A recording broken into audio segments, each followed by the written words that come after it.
Manchester United are in EFL Cup action tonight against Crystal Palace. It's live for you on Sky Sports. Jadon Sancho won't be part of the squad as this rift between the England forward and Erik ten Hag rumbles on. Our chief reporter, Kaveh Solhekol, joins me now. Where are we with it? Well, look, as far as Erik ten Hag is concerned, he has no intention of backing down in his standoff with Jadon Sancho. Sancho is training on his own because he's refused to apologise to ten Hag for effectively calling him a liar on social media. Now, ten Hag is not going to let him return to training unless he apologises. Now, this morning, Jadon Sancho appears to have deactivated his Instagram account.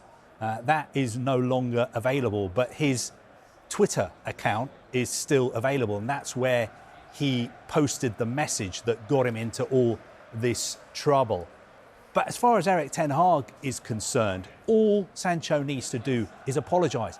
And the apology just has to be for the social media post. Does it need to be public as well, that apology? That I'm not sure. You know, sometimes we've got to say, I'm not sure. I've asked that question myself. I would assume that Erik ten Hag would prefer if the apology was public. But if Sancho returns to training, that would send out the message to the wider world that he has apologised anyway. So even if it was a private apology, pretty quickly it would be interpreted as a public apology. How long can this go on? And in your opinion, who's going to win this? I think it's Erik ten Hag, in my opinion. I mean, sorry seems to be the hardest word for Jadon Sancho. Because all he needs to do is say sorry. Because Erik ten Hag is not going to back down. Erik ten Hag's credibility and authority is on the line. He can't be seen to be giving way to one of his players. So there's only really going to be one winner at the end of this, and that is going to be Erik ten Hag. Because there's no way, I mean, it's unimaginable. How can you imagine Erik ten Hag just saying, you know what, I don't really want you to say sorry, just come back, all is forgiven. Erik ten Hag has laid out the rules. He said what he expects from Jadon Sancho. And unfortunately, you know, Sancho is going to have to, at the end of the day, fall into line. Or you would have to say he'd probably have to leave Manchester United. Hasn't he proved this before? It's kind of like difficult water for Jadon Sancho to tread, really, because he's done this with Cristiano Ronaldo. You know, in the past, you know, there was a standoff there, really, and Erik ten Hag came in and said, look, we need to sort this out, and actually, Ronaldo left. So, I think Erik ten Hag has got a reputation as being very strict, but I think all managers would be like this, without getting into the sort of nuts and bolts of he said, she said, what happened, what didn't happen.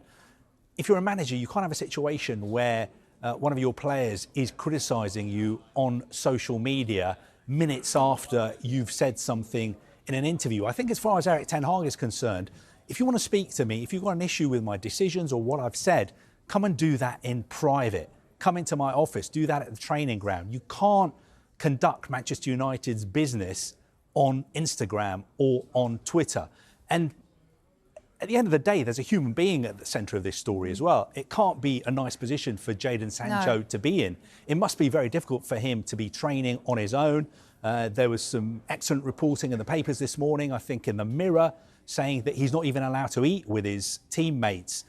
He's not allowed into the first team dining area. I think he has to change away from the first team as well. It must be very difficult for him. I know that the PFA have also offered to mediate between the club and the player, as they would do in all these kind of cases. But you just think for Jadon Sancho's sake, he needs to sort this out. And if all it's going to take is a simple sorry, then I think most people in football would be urging him to say sorry so that he can get back on track with his career, because he's a fantastic player. He's proved that before.